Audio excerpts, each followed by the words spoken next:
Okay, this is Chapter 9, number 21, parts A and D. The question for Chapter 9 is, Fowl Marketing Research Incorporated bases charges to a client on the assumption that telephone surveys can be completed in a mean time of 15 minutes or less. If a longer mean survey time is necessary, a premium rate is charged. Suppose a sample of 35 surveys shows a sample mean of 17 minutes. So that means N would be 35 and the sample mean would be 17 minutes. Use a standard deviation equaling 4 minutes. Is the premium rate justified?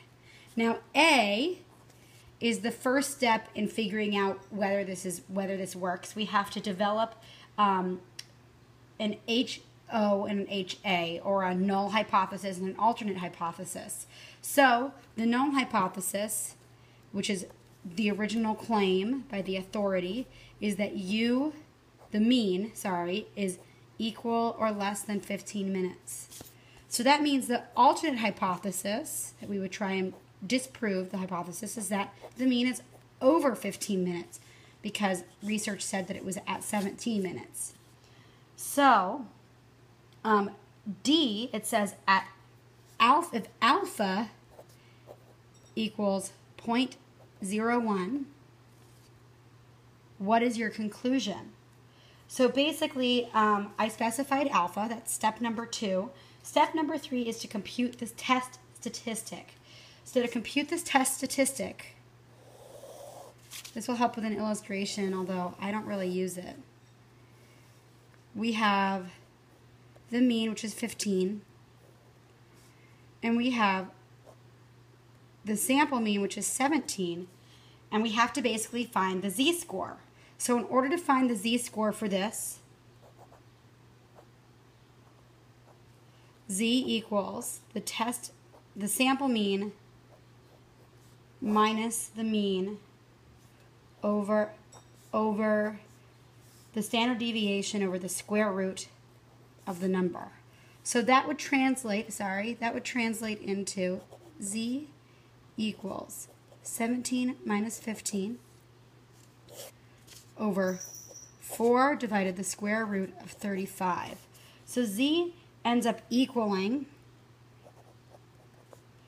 2.958, and since it has to be the z-score is always rounded to the second decimal, it ends up being 2.96. So what we have to do is we have to then look up the area of the z-score, okay? So if we look up the area of the z-score, which is the area between here and here, we end up with 0.4984. Now we need the area of the z-score in order to compute the p-score. So if this is z, the rest over here would be p. My sizes are kind of wrong, but you get the idea. So if we compute the p-score and p ends up being less than or equal to alpha, then the null hypothesis can be rejected, okay? So let's see what happens. If we find the p-score, we have to do 0.5, which is the area of this half, subtracted by the area of z, 0.4984. That ends up equaling p, which is 0.0016. So 0.0016 equals p.